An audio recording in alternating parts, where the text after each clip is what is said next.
5 examples of the topic sequence, and each example we will explain it one by one.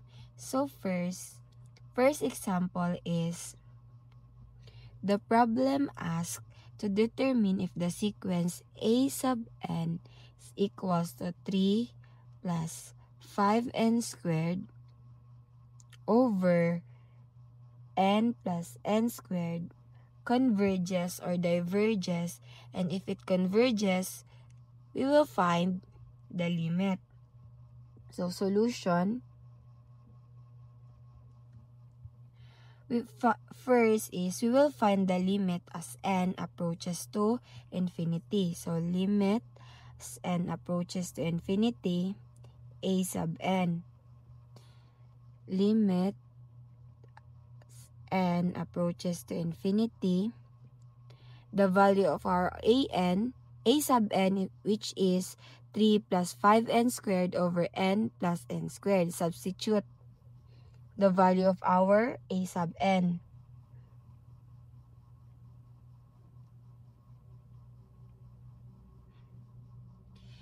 Next is we will divide the highest power of n in the denominator. To evaluate the limit of a rational expression as n approaches to infinity, divide every term in the numerator and denominator by the highest power of n in the denominator, which is the n squared. So, limit as n approaches to infinity, 3 over n squared plus 5n squared over n squared over n squared plus n squared over n squared. And next is we will evaluate limit as n approaches to infinity, 3n squared plus, we will cancel out the n squared, so the remain is 5, and n over n squared is 1 over n plus 1. N squared over n squared is 1. Now, we will apply the limit properties. So, we substitute the value of our n, which is infinity. So, 3 over infinity squared plus 5 over 1 over infinity squared plus 1.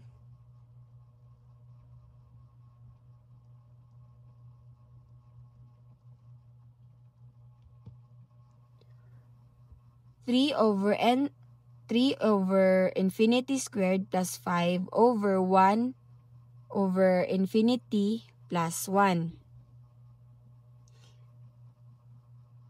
And then, as n approaches to infinity, terms like 3 over infinity squared is 0, and 1 over infinity is 0. So, plus 5 plus 1. Then, we will evaluate, become 5 over 1. 5 over 1 is equals to 5. Since the limit exists and is a finite number 5, the sequence converges to 5. We will now proceed to example number 2. The problem asks to determine if the sequence a sub n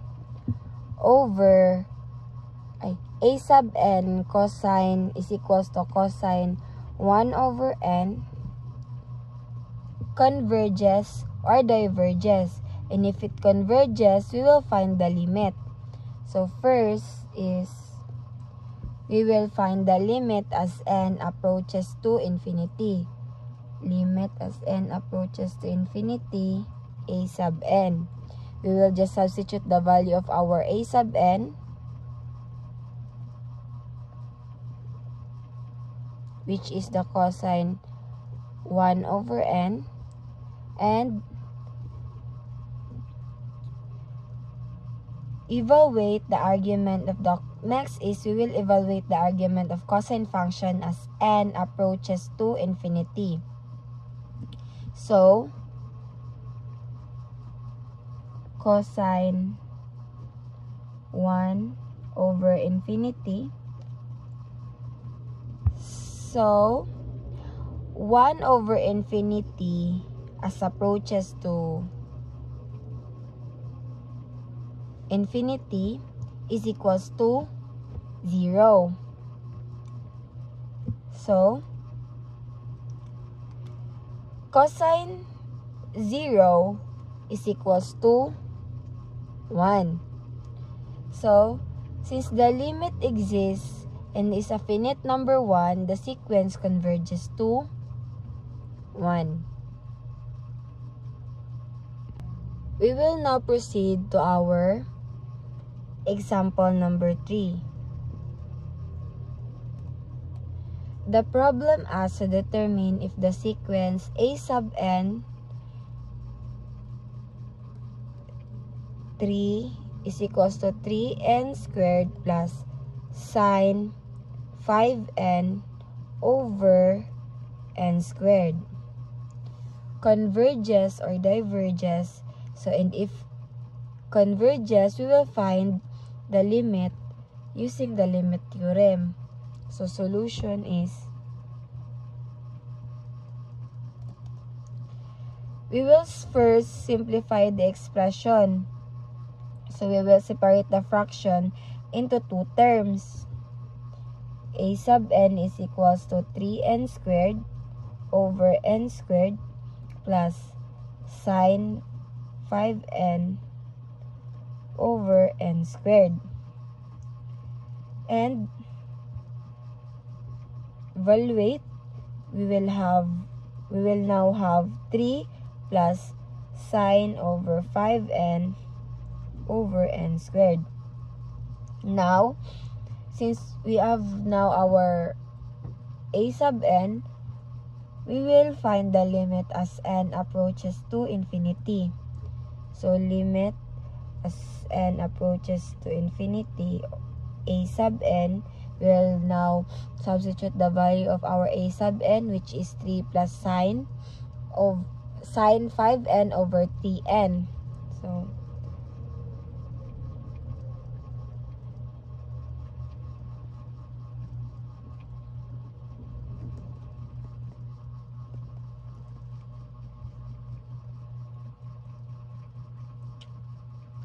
apply the limit property for sum.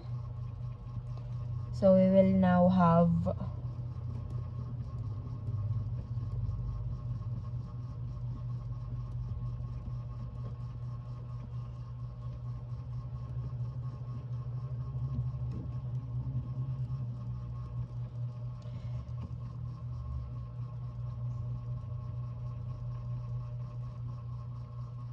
and we will now evaluate the first limit.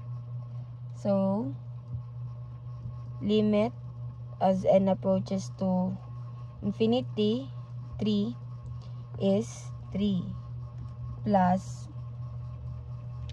our second limit is we will use the squeeze theorem or the property that limit n approaches to infinity, f of n over g of n is equals to 0.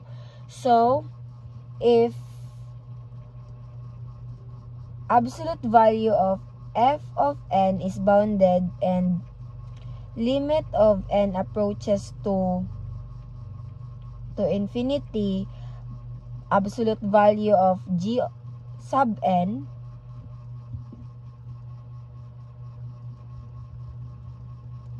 of n approaches to infinity, f of n g of n is equals to 0. If the absolute value of f of n is bounded and limit of n sa n approaches to infinity, absolute value of g sub n is equals to infinity. Since negative 1 less than or equal to sine 5n and less than and equal to 1, the numerator is bounded. As n approaches to infinity, the denominator n squared approaches to infinity. Therefore, limit of n approaches to infinity, sine over 5n over sine 5n over n squared is equals to 0.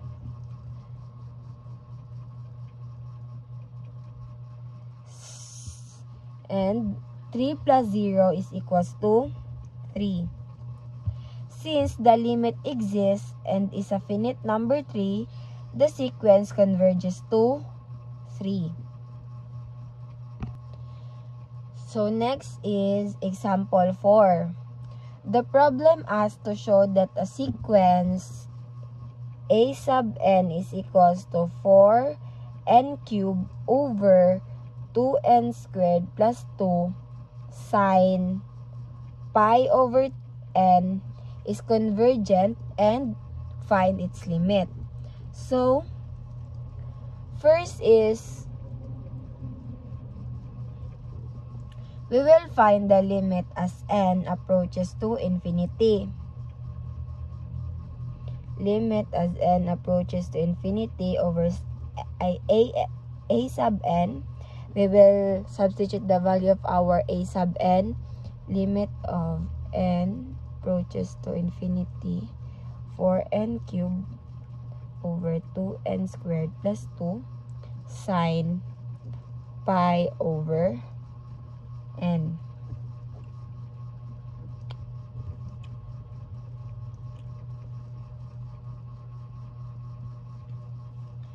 We will rearrange the terms to use the special trigonometric limit. The limit x approaches to 0, sine x over x is equals to 1. To use this, we will multiply the expression by pi over n and pi over n, and we will rearrange. So, limit as n approaches to infinity 4n cubed 2n squared plus 2 times sine over pi over n over pi over n times pi over n. We will now group the rational expression pi over n and the special limit expression. So, limit as n approaches to infinity 4n cubed times 4n cubed times pi n over n times 2n squared plus 2 times limit of n approaches to infinity sine pi over n over pi over n. And now we will evaluate the limit, special limit. So we will let x equals to pi over n.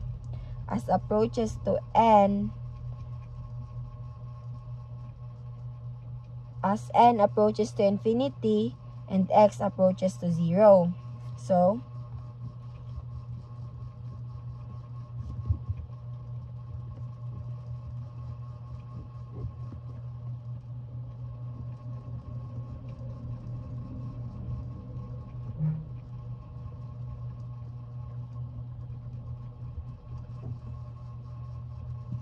equals to 1. We will now simplify the rational part. So, we will divide the numerator by the highest power of n, which is the n cubed. So, limit approaches to n. Limit as n approaches to infinity for n cubed 4 pi n cubed over n cubed over 2n cubed over n cubed plus 2n over n cubed. Evaluate, we have limit as n approaches to infinity 4 pi 2 over 2 plus 2 over n squared, and we will substitute the value of our limit, which is which is infinity. So 4 pi over 2 plus 2 over infinity squared. So we have 4 pi over 2 plus 0. Evaluate, we will now have 2 pi. Substitute, I combine the value of our limit as n approaches to infinity, sine pi over n, which is 1. So, and value of our 4n cubed times pi over n times 2n squared plus 2 is equals to 2 pi. 2 pi times 1 is equals to 2 pi. So, since the limit exists and it is 2 pi, the sequence converges to 2 pi. We will have our last example, and the problem asks to show that the sequence a sub n is equals to 2n squared plus 1 over 3n squared minus n converges, and we will find its limit. So, first is we will use L'Hopital's rule or other real analysis techniques to replace n with real variable x. So, f of x is equals to 2x squared plus 1 over 3x squared minus x. And we will find the limit as x approaches to infinity. Limit as x approaches to infinity, f of x is equals to value of our f of x, which is here kani limit of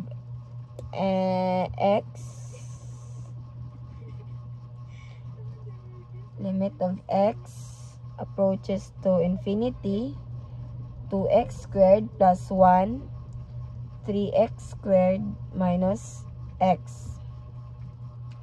Now is we will evaluate the limit of the rational function. We will divide every term in the numerator and denominator by the highest power of x in the denominator. The highest power is x squared. So, limit as x approaches to infinity, 2x squared over x squared plus 1 over x squared over 3x squared over x squared plus x over x squared. We will evaluate. We have now limit as x approaches to infinity, 2 plus 1 over x squared over 3 minus 1 over x. We will apply the limit properties as x approaches to infinity. So, 2 plus 1 over infinity squared over 3 minus 1 over infinity. So, 2 plus 1 over infinity squared is 0 over 3 minus 1 over infinity is 0. So, we will have now, evaluate, we will now have 2 over 3. Since the limit of the corresponding function of f of x exists and it is a finite number 2 over 3, the limit of a sequence a sub n is also 2 over 3. Therefore, the sequence is converges to 2 over 3.